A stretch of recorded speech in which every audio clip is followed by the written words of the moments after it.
साथियों नमस्कार, स्वागत है आप सभी का एक बार फिर से अपनी कलम अपने चैनल पर। साथियों हम बात करें राजस्थान के प्रमुख संत एवं लोक देवता। इसमें हम आज बात करेंगे सबसे पहले लोक देवता की, ठीक है। उसके बाद में जो अगली क्लास होगी इसमें हम बात करेंगे प्रमुख जितने भी संत हैं उनकी। हम बात करें कक्षा 10 में आज हमारा दूसरा अध्याय स्टार्ट होने जा रहा है। उसमें हम 2 क्लास में बात करेंगे पूरी। पहले लोक देवता की बात करेंगे, उसके बाद में लोक संत की बात करेंगे, प्रमुख संत हैं उनकी, ठीक है साथियों। इससे पहले हम राजस्थान का जितना भी इतिहास है, राजस्थान का पूरा इतिहास है वो 4-5 क्लास में हम बात कर चुके हैं, ठीक है। उन सभी के अलग अलग, जैसे गोहिल वंश है, चौहान वंश है, राठौड़ वंश है, और जो प्रमुख सभ्यताएं हैं, जितने भी वंश हुए, जो राजवंश हुए हैं, उन सभी की बात हम पिछली क्लास में कर चुके हैं। पिछली क्लास के लिए कमेंट बॉक्स में लिंक है, आप वहाँ से देख सकते हैं। कक्षा 6 से लेकर 9 तक उनकी क्लास के लिए भी वही प्लेलिस्ट है, नीचे कमेंट बॉक्स में जो पिन की हुई है। उसी के साथ साथ एक छोटा सूचना मैं आपको दे दूं, जो भी साथी नए जुड़े हुए हैं उनके लिए सूचना है कि जितना भी राजस्थान जी के आएगा 3rd ग्रेड में, जितना भी राजस्थान जी के आएगा उनकी टॉपिक वाइज टेस्ट सीरीज चल रही है, चाहे भूगोल हो, इतिहास हो, संस्कृति हो, सभी की टॉपिक वाइज टेस्ट सीरीज है। कमेंट बॉक्स में लिंक है, आप वहाँ से जुड़ सकते हैं साथियों, ठीक है। वो टॉपिक वाइज टेस्ट से जुड़े, साथ में बीच में कॉम्बो टेस्ट भी दिए हुए हैं। 6 टॉपिक को मिलाकर एक कॉम्बो टेस्ट बनाए गए हैं, वो भी आप साथ में दे सकते हैं। पहला टेस्ट जो है सभी के लिए फ्री रखा गया है, सभी साथी वो फ्री डेमो टेस्ट जरूर दें। 50 क्वेश्चन का वो टेस्ट है, ठीक है। पूरा राजस्थान जी के जितना भी आएगा उन सभी के टॉपिक उसमें शामिल है। तो सभी साथी कमेंट बॉक्स में लिंक है, वहाँ से उस टेस्ट से जुड़े और पूरी टेस्ट सीरीज टॉपिक वाइज दे सकते हैं। उसके अलावा आप सीधा प्ले स्टोर से ऐप डाउनलोड कर सकते हैं। अपनी कलम अपने नाम से ऐप है, ठीक है। क्या नाम है, जो अपने चैनल का नाम है वही नाम है, अपनी कलम अपनी आवाज़, ठीक है। आप वो प्ले स्टोर पर सर्च कर सकते हैं और वहाँ से वो ऐप डाउनलोड कर सकते हैं, ठीक है। वहाँ पे आपको जीके टेस्ट सीरीज में वो कंटेंट में मिल जाएगा। इन सभी किताब की जो ऑनलाइन नोट्स है आदि वो सभी उस ऐप पे मिल जाएगी। कमेंट बॉक्स में लिंक दिया हुआ है टेस्ट सीरीज नाम से, वहाँ से जुड़ें। देखिए अध्याय 2 है राजस्थान के प्रमुख संत एवं लोक देवता।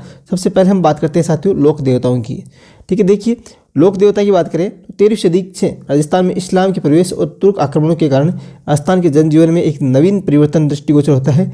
इस्लामी संस्कृति के प्रभावी और रूढ़िवाद और बाह्य आडंबर से उत्पन्न वातावरण में प्रबुद्ध मनुष्यों की चिंतन धारा मंदिरों और मूर्तियों की अपेक्षा ध्यान, मनन और नाम स्मरण की दिशा की ओर प्रभावित होने लगी थी।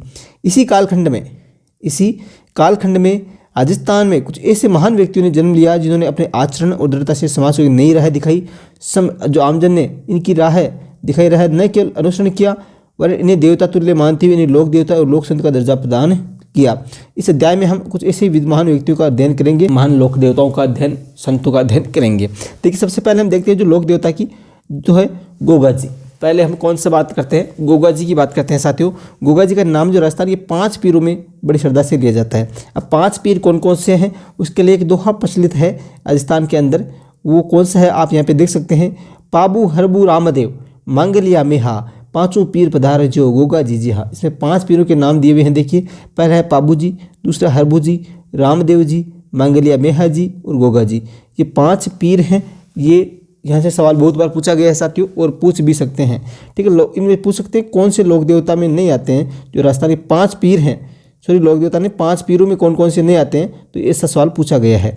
तो 5 पीरों में कौन कौन नहीं आते हैं वो आप देख सकते हैं। ये 5 जो देवी हैं, मांगलिया मेहा जी एक ही है, पाबू हरबू रामदेव और गोगा जी, ठीक है। ये 5 हो गए, 5 पीर के नाम से कहलाते हैं।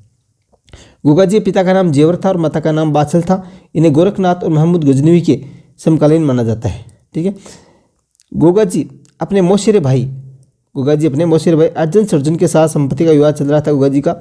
अर्जुन सर्जन द्वारा मुसलमानों की फौज लाकर गोगा जी की गायों को घेर लेने के कारण इनका गोगा जी के साथ भीषण युद्ध हुआ। इसमें अर्जुन सर्जन के साथ गोगा जी भी वीरगति को प्राप्त हुए थे।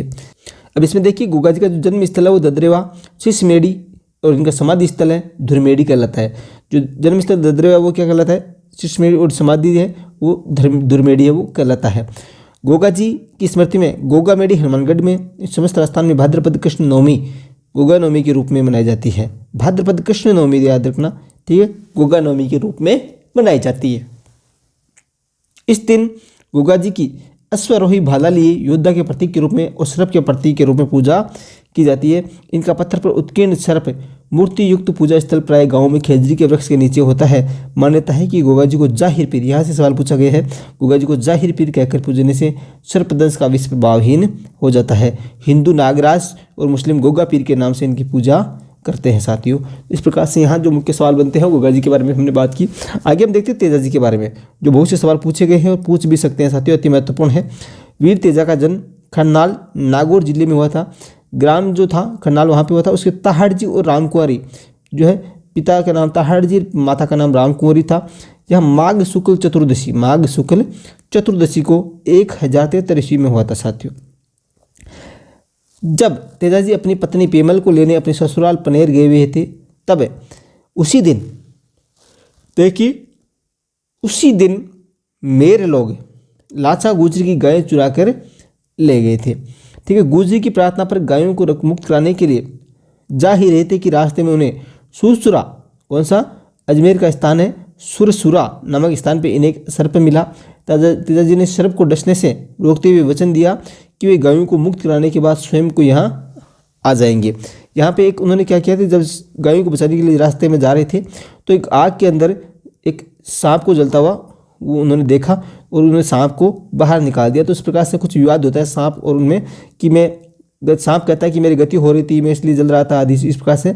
और तेजा जी उनको बचा लेते हैं। फिर उनमें वो कहता है कि अब आपको जो है इसका दंड मिलेगा, इस प्रकार से डसने की बात करते हैं। तो तेजा जी स्वयं कहते हैं कि मैं जिस उद्देश्य से जा रहा हूँ गायें लेने के लिए, जिस समय मेरा वो काम पूरा हो जाएगा तो मैं स्वयं आपके पास में आ जाऊँगा, आप जब चाहे मुझे डस सकते हैं। इस प्रकार से अपने वचन देने के बाद वो चले गए।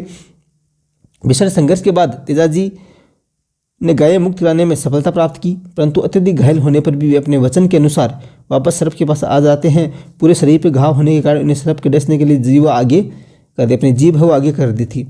सर्प दंश के कारण जो वहाँ पे सुसरा किशनगढ़ में भाद्र शुक्ल दशमी को इनकी मृत्यु हो गई। तेजा दशमी भाद्रपद शुक्ल दशमी के अवसर पर पंचमी से पूर्णिमा तक परबत्सन नागौर में विशाल पशु मेला बढ़ता है। परबत्सन में वीर तेजा पशु मेला बढ़ता है विशाल, पंचमी से पूर्णिमा तक। ठीक है, तेजा जी भी गोगा जी की तरह नागू के देवता के रूप में, सांपों के देवता के रूप में माने जाते हैं, पूजनीय है। तेजा जी को तलवार धारण किए घोड़े पर सवार योद्धा के रूप में दर्शाया जाता है, जिनकी जीवा को सर्प डस रहा है। ठीक है, ये आप यहाँ पे तस्वीर देख रहे हैं। मान्यता है कि सर्प दंशित व्यक्ति को दाएं पैर में तेजा जी की तांत या डोरी बांध दी जाए तो उसे विष नहीं चढ़ता है, उस जहर का असर कम हो जाता है। लोक देवता से संबंधित ये मान्यताएं व कथाएं अक्सर सत्य हो या आवश्यक नहीं है, परंतु इसका जो मूल उद्देश्य है इस पाठ में, ये किताबों में देना, इसका इन कथाओं से जुड़ी शिक्षाएं जो है यथा निर्बल की रक्षा करना आदि या वचन का पालन करना आदि है, वो आम जन तक पहुँचाना रहा है। देखिए, अब हम पाबू जी की बात करते हैं साथियों। पाबू जी का जन्म जो है धांधल जी राठौड़ के यहाँ 1239 ईस्वी में कोल्लू में हुआ था। इतिहासकार मोहनोत नैणसी और महाकवि मोडजी आसिया और लोगों में प्रचलित मान्यता के अनुसार पाबू जी का जो जन्म है वह वर्तमान बाड़मेर से 8 कोस आगे खारी खाबड़ के जूनन नामक ग्राम में हुआ था साथियों। अप्सरा के गर्भ से हुआ था, इस प्रकार से मान्यता है।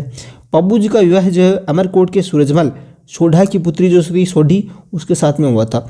ठीक है, विवाह के मध्य ही उनके प्रतिद्वंदी जो बहनों था उन्हें जायल नागौर नरेश जिंदराव खींची ने पूर्व बेर के कारण देवल चारने की गायों को घेर लिया था साथियों। ठीक है, अब देवल ने पाबू जी से गायों को छुड़ाने की प्रार्थना की। 3 फेरे, जब शादी हो रही थी उस समय 3 फेरे लेने के बाद चौथे फेरे से पूर्व ही देवल चारने की केसर काल में घोड़ी पर सवार होकर गायों की रक्षा वो रवाना हो गए थे साथियों। कड़े संघर्ष में 1276 ईस्वी में पाबू जी अनेक साथियों सहित वीर गति को प्राप्त हुए थे। वीरता, प्रतिज्ञा पालन, त्याग, शरणागत वत्सलता और गो रक्षा हेतु बलिदान होने के कारण जनमानस इन्हें लोक देवता के रूप में पूजता है। इनका मुख्य जो पूजा स्थल है साथियों, मुख्य जो पूजा स्थल है वह आपके कोल्लू फलोदी जोधपुर के पास। ठीक है, जोधपुर में है, जहाँ प्रतिवर्ष इनकी स्मृति में मेला लगता है। इनका प्रतीक चिन्ह जो है हाथ में भाला लिए अश्वारोही के रूप में प्रचलित है साथियों। पाबू जी को ऊँटू के देवता, यहाँ से सवाल पूछा गया, ऊँटू के देवता कौन से लोक देवता हैं? पाबू जी के रूप में पूजा की जाती है। मारवाड़ में सर्वप्रथम ऊँट लाने का श्रेय है जो पाबू जी को है साथियों। और ऊँटों के स्वस्थ होने पर भोपे हैं, उसके द्वारा पाबू जी की फड़ है वो गाई जाती है साथियों, पाबू जी की फड़। और जिन्हें जनमानस इन्हें लक्ष्मण का अवतार भी मानता है। अब बात करते हैं देवनारायण, लोक देवता देवनारायण जी की। देवनारायण बगड़ावत प्रमुख भोजा और शेडू गुर्जर के पुत्र थे। ठीक है, जिनका जन्म 1243 ईस्वी के लगभग हुआ था। उसके पिता इनके जन्म के पूर्व ही भिन्नाय के शासक से संघर्ष में अपने 23 भाइयों सहित मारे गए थे। भिनाय शासक से इनकी रक्षा हेतु इनकी माँ शेढू जो थी इन्हें अपने पीहर जो था मालवा वहाँ पे लेके चले गई। 10 वर्ष की अल्पायु में वे पिता की मृत्यु का बदला लेने के लिए राजस्थान की ओर लौट रहे थे। मार्ग में धरा नगरी में जैल सिंह देव परमार की पुत्री पीपल दे से उन्होंने विवाह किया था। ठीक है, पत्नी का नाम पीपल दे, किनकी पुत्री थी? जय सिंह देव परमार की। कुछ समय बाद से वे बदला लेने हेतु बिनाय पहुंचे, जहां गायों को लेकर बिनाय ठाकुर थे। उनसे संघर्ष में देवजी ने उन्हें मौत की घाट उतार दिया था। इनका मुख्य पूजा स्थल है वो आसीन भीलवाड़ा में है, जहां भाद्रपद शुक्ल सप्तमी को मेला लगता है। इनके मुख्य अनुयायी जो है गुर्जर है। देवजी की फड़े और देवता और बगड़ावत से संबंधित जो काव्य है वो बगड़ावत के गायन द्वारा इनका सुयशोगान करते हैं। किंवदंती है कि हर रात 3 पहर गाए जाने पर यह 6 माह में जो है वो पूर्ण होता है। इनका यशोगान जो बगड़ावत आदि से वो कथा चलती है वो फड़वाचन। अब देखिए मल्लीनाथ, अगले लोक देवता की बात करते हैं मल्लीनाथ जी की। मल्लीनाथ जी का जन्म है मारवाड़ की रावल सलेखा उज्जानी दे के ज्येष्ठ पुत्र के रूप में 1358 ईस्वी में हुआ था। साथियों, पिता की मृत्यु के पश्चात वे चाचा कानर दे के यहाँ जो महेवा में शासन प्रबंध देखने लगे थे। चाचा का नाम कानर दे था। ठीक है, चाचा कानर दे की मृत्यु के बाद वे 1374 ईस्वी में महेवा के स्वामी बन गए थे। राज्य विस्तार के क्रम में 1378 ईस्वी में फिरोज तुगलक के मालवा के सूबेदार निजामुद्दीन की सेना को इन्होंने मार भगाया था। अपनी रानी रूपा दे की प्रेरणा से 1389 में उगम सिंह भाटी के शिष्य बन गए थे और योग साधना की दीक्षा प्राप्त की। ठीक है, किंवदंती के अनुसार वे भविष्य दृष्टा और देवताओं की तरह चमत्कार प्राप्त सिद्ध पुरुष बन गए थे। मल्लीनाथ जी ने मारवाड़ के सारे संतों को एकत्रित करके 1399 ईस्वी में एक वृहत हरि कीर्तन आयोजित किया जो करवाया। इसी वर्ष चैत्र शुक्ल द्वितीया को इनका स्वर्गवास हो गया था। लूणी नदी के तटवर्ती तिलवाड़ा जो गांव है बाड़मेर में इनका मंदिर है, जहां प्रतिवर्ष चैत्र कृष्ण एकादशी, साथियों नोट कर लेना इस बात को, प्रतिवर्ष चैत्र कृष्ण एकादशी से चैत्र शुक्ल एकादशी तक विराट पशु मेला लगता है। जोधपुर के पश्चिमी परगने का नामकरण है, जो पश्चिमी परगना था उसका नामकरण जो है इन्हीं के नाम पर मालानी पड़ गया था और इनकी आज भी मालानी बाड़मेर में अत्यधिक मान्यता है। बात करते हैं रामदेव जी की। लोक देवता प्रमुख जो है रामदेव जी की बात करें, तंवर वंशीय जो अजमाल जी इनके पिता का नाम था और मीणा देव इनकी माता का नाम था। उनके पुत्र थे। रामदेव जी का जन्म बाड़मेर जिले की शिव जो तहसील थी उसके उंडुकासमेर गांव में हुआ था। इन्हें मल्लीनाथ जी के समकालीन माना जाता है। ठीक है, बालपन में ही इन्होंने पोखरण क्षेत्र मल्लीनाथ जी से प्राप्त करने के पश्चात वहाँ भैरव नामक क्रूर व्यक्ति का अंत करके अराजकता एवं आतंक खत्म किया था। गुरु का नाम पूछ सकते हैं मल्लीनाथ जी। ठीक है, बालीनाथ जी के नाम से। ठीक है, जो एक बालीनाथ के नाम से जो उनके गुरु का नाम है, वहाँ पे वो गेंद लेने आदि से आपने कथा सुनी होगी, वो जाते हैं वहाँ पे भैरव नामक जो राक्षस आता है और उनका वध करके वो जो ग्रामीणों में है वो आतंक था उसको खत्म करते हैं। साथियों देखिए बालीनाथ नाम से भी इनका नाम आता है। इनका विवाह जो है अमरकोट के दलजी सोडा है उसकी पुत्री नेतल दे से हुआ था और अपनी भतीजी को पोखरण दहेज में वे दे देने के बाद रामदेवरा रुनीचा गांव बसाया था और वहीं पे 1458 ईस्वी में भाद्रपद शुक्ल एकादशी को जीवित समाधि ले ली थी। ये बात भी नोट कर लेना। यहाँ भाद्रपद शुक्ल द्वितीया को विशाल मेला बढ़ता है। सांप्रदायिक स्वभाव इस मेले की मुख्य विशेषता होती है।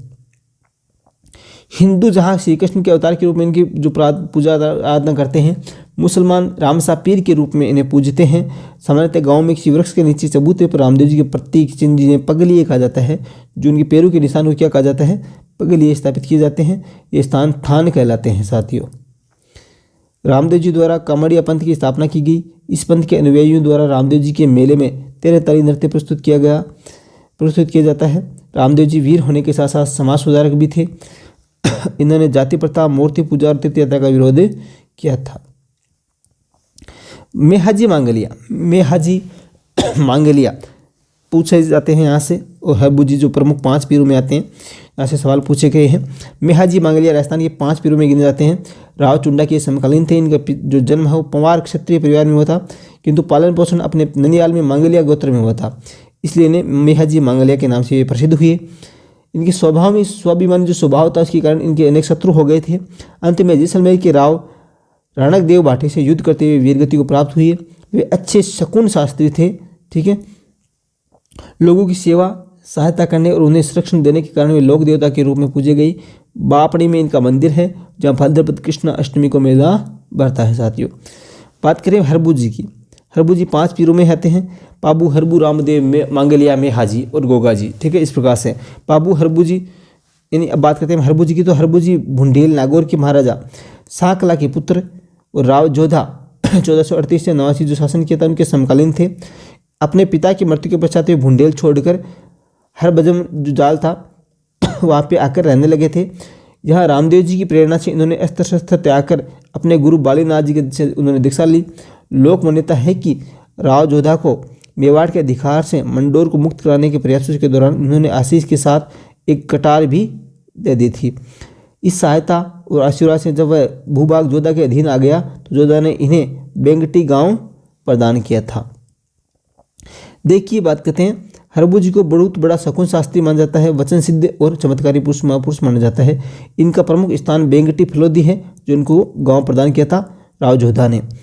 मनोती पूर्ण होने पर श्रद्धालु यहाँ अनेक जो इनके मंदिर में स्थापित हरबू जी की गाड़ी की पूजा करते हैं। साथियों यहाँ पे पूजा किसकी की जाती है? हरबू जी की गाड़ी की पूजा अर्चना की जाती है। अब देखिए यहाँ पे जो प्रमुख एक सवाल पूछ सकते हैं यहाँ से, अकबर के चित्तौड़गढ़ दुर्ग पर आक्रमण के समय अपूर्व वीरता और साहस दिखाने वाले कल्ला जी की मेवाड़ अंचल में 4 हाथों वाले लोक देवता के रूप में प्रसिद्धि है। मान्यता है कि सिर कटने के बाद भी कल्ला जी का धड़ मुगलों से लड़ता हुआ रुंडेला तक जा पहुंचा था। तो साथियों इस प्रकार से कक्षा 10 में जितने भी लोक देवता थे उन सभी की बात हम कर चुके हैं साथियों, ठीक है। अब सभी साथी इस वीडियो को एक बार शेयर कर देंगे। जितने भी साथी इस वीडियो को देख रहे हैं एक बार लाइक करके शेयर करें। और साथियों अगले वीडियो में हम बात करेंगे क्लास में जो हमारा प्रमुख संत है उनकी बात हम करेंगे। हमारे ऐसा कैसा पूरा टॉपिक दिया हुआ है उसकी बात हम करेंगे। तो सभी साथी एक बार नीचे सब्सक्राइब कर ले। और जो जीके टेस्ट सीरीज से जुड़ना चाहते हैं साथियों, जीके की जो टेस्ट सीरीज चल रही है उससे जुड़ने के लिए आपको क्या करना है, कमेंट बॉक्स में लिंक है, ठीक है, वहाँ से जुड़ सकते हैं। या सीधा ऊपर आप जो आपका प्ले स्टोर है हर मोबाइल ऐप में आता है वहाँ से अपनी कलम अपने नाम से ऐप सर्च करें और वहाँ से टेस्ट सीरीज से जुड़ सकते हैं। राजस्थान जीके की टॉपिक वाइज पूरी टेस्ट सीरीज है, आप चाहे लेवल 5 से हैं चाहे लेवल 2 से हैं। मैंने खुद वो सभी पूरी टेस्ट सीरीज के जो क्वेश्चन है वो तैयार किए हैं, खुद बनाए हैं। तो आप बहुत ही अच्छे अधीनस्थ वर्ड के लेवल के हैं, आप कमेंट बॉक्स में जाइए और टेस्ट दें। जिनके विषय हिंदी है उनके भी व्याकरण प्लस शिक्षण की टेस्ट सीरीज चल रही है, वो भी जुड़ सकते हैं, ठीक है साथियों। पुनः धन्यवाद। जय हिंद, जय भारत।